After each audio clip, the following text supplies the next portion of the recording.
அனைவருக்கும் வணக்கம். கணேசன் குரல் சொந்தங்கள் அனைவருக்கும் வணக்கம்.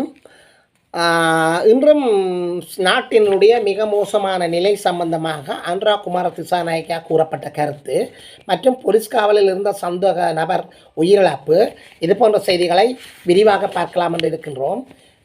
எனவே படையினரின் சில ஆயுதங்கள் பாதாள குழுக்களின் வசம், நாட்டில் பயங்கரமான நிலைமை, ஆயுதங்கள் மீட்டெடுப்போம் என்று சொல்லி அனுரா சூளுரை, அதாவது அனுராவுக்கே விரல் விட்டு ஆட்டுகின்ற படையினர் போன்ற செயற்பாடுகளும், போலீஸ் காவலில் இருந்தவர் உயிரிழப்பு, மர்ம மாத்திரைகள் இறப்புக்கு காரணமாக மாதிரிகள் கொழும்புக்கு அனுப்பி வைப்பு, இதுபோன்ற காணொலிகளை நீங்கள் பார்ப்பதற்கு ஆர்வமுள்ளவராக இருந்தால் அல்லது எமது காணொலிக்கு நீங்கள் புதியவராக இருந்தால், எமது காணொலியை சப்ஸ்கிரைப் பண்ணாமல் தொடர்ந்து பார்ப்பவராக இருந்தால் தயவு செய்து சப்ஸ்கிரைப் பண்ணுங்கள், ஷேர் பண்ணுங்கள், கமெண்ட்ஸ் பண்ணுங்கள், லைக் பண்ணுங்கள், நல்ல கருத்துக்களை எழுதுங்கள். அருகில் இருக்கிற பெல் ஐக்கானை கிளிக் பண்ணி நாங்கள் போடுகின்ற காணொலிகள் அனைத்தையும் உடனுக்குடன் பார்க்கக்கூடியவாறான நோட்டிஃபிகேஷனை ஏற்படுத்திக் கொள்ளுங்கள்.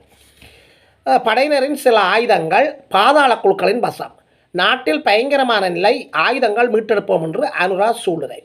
அண்மைய காலங்களில் இலங்கை பூராக துப்பாக்கி சூடுகள், மக்கள் கொல்லப்படுதல், அதாவது மர்ம நபர்களால் துப்பாக்கியால் சுடுதல், அப்பாவி பொதுமக்கள் இறத்தல், கடத்துதல் போன்ற பல்வேறு, அதாவது கடத்தல், கொள்ளை, கப்பம் பறித்தல் போன்ற பல்வேறு மிக மோசமான நிலைமைகள், அதாவது ஒரு யுத்தம் நடக்கின்ற நாட்டில் நடப்பது போன்ற செயற்பாடுகள் அவருடைய ஆட்சியில் ஏற்பட்டிருக்கின்றது. அதாவது அனுராவால் இதை கட்டுப்படுத்த முடியாத சூழ்நிலை காணப்படுகின்றதோ என்று சொல்லி ஆய்வாளர்களால் சந்தேகிக்கப்படக்கூடிய மாதிரியான நிலைமை இலங்கையில் அதிகரித்து கொண்டு செல்கின்றது. அண்மையில் சில நாட்களுக்கு முன்னர் மன்னார் நீதிமன்றத்துக்கு முன்னால் இனந்தெரியாத 2 துப்பாக்கிதாரிகள் முகத்தை மறைத்து கட்டியபடி வந்த 2 துப்பாக்கிதாரிகளால் வழக்கொன்றுக்கு வந்த 2 அப்பாவி சகோதரர்கள் கொல்லப்பட்டிருக்கின்றார்கள்.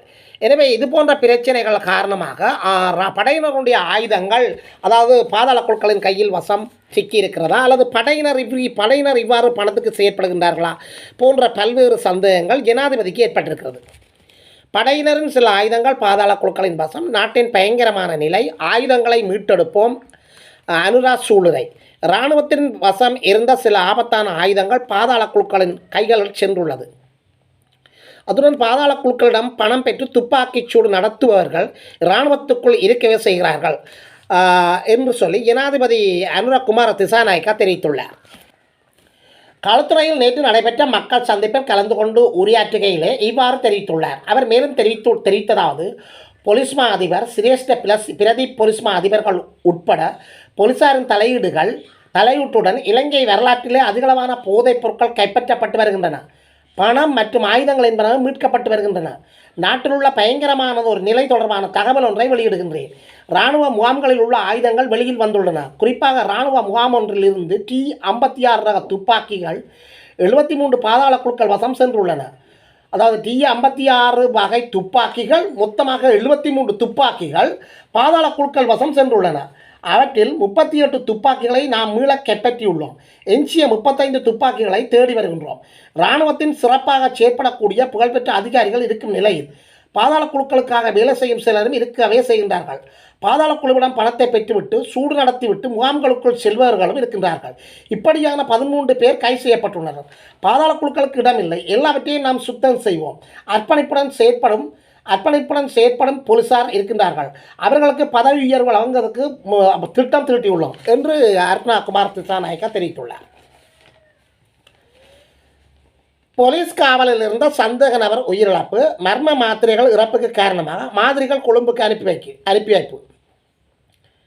வல்வெட்டுத்துறை போலீஸ் நிலையத்தில் போலீஸ் காவலில் வைக்கப்பட்டுள்ள நபர் ஒருவர் உயிரிழந்துள்ளார். அவர் சந்தேகத்துக்கிடமான மாத்திரைகளை அதிக அளவில் உட்கொண்டுள்ளமையால் இறப்பு சம்பவித்திருக்கலாம் என்று உடற்கூற்று பரிசோதனைகளின் அடிப்படையில் சந்தேகம் வெளியிடப்பட்டுள்ளது. பருத்தித்துறை நீதிமன்றத்தால் பிடியாணை பிறப்பிக்கப்பட்டிருந்த நிலையில் தலைமறைவாக இருந்து வந்த வல்வெட்டுத்துறை தீர்வில் பகுதியைச் சேர்ந்த சந்திரகுமார் சந்திரபாலன் வயது 45 என்பவர் போலீசார் கைது செய்யப்பட்டு போலீஸ் காவலில் வைக்கப்பட்டிருந்தார். இந்த நிலையில் அவர் திடீர் சுயநமுற்றதைத் தொடர்ந்து ஊரணி மருத்துவமனைக்கு கொண்டு செல்லப்பட்ட நிலையில் உயிரிழந்தார். சடலம் பருத்தித்துறை ஆதார மருத்துவமனைக்கு அனுப்பி வைக்கப்பட்ட நிலையில் அங்கு சென்ற பருத்தித்துறை பதில் நீதவான் நீதிபதி திருமதி விஜயராணி உத்திரேஸ்வரன், அதாவது அங்கு சென்ற பருத்தித்துறை பதில் நீதிவான் திருமதி விஜயராணி உத்ரேஸ்வரன் விசாரணைகளை மேற்கொண்டதுடன் சடலத்தை யாழ்ப்பாண மருத்துவமனையில் ஒப்படைத்து உடற்கூற்று பரிசோதனைகளை மேற்கொள்ளுமாறு உத்தரவிட்டிருந்தார். சடலத்தின் மீதான உடற்கூற்று பரிசோதனைகளை நேற்று இடம்பெற்ற நிலையில் ஒரு வகை மாத்திரைகளை அதிக அளவில் உட்கொண்டமையால் அவர் உயிரிழந்திருக்கலாம் என்று தெரிவிக்கப்பட்டுள்ளது. இது தொடர்பான மேலதிக பகுப்பாய்வு நடவடிக்கைகளுக்காக பருத்தித்துறையில் இருந்து மாத்திரைகள் பெறப்பட்டு அவை கொழும்புக்கு அனுப்பி வைக்கப்பட்டுள்ளன.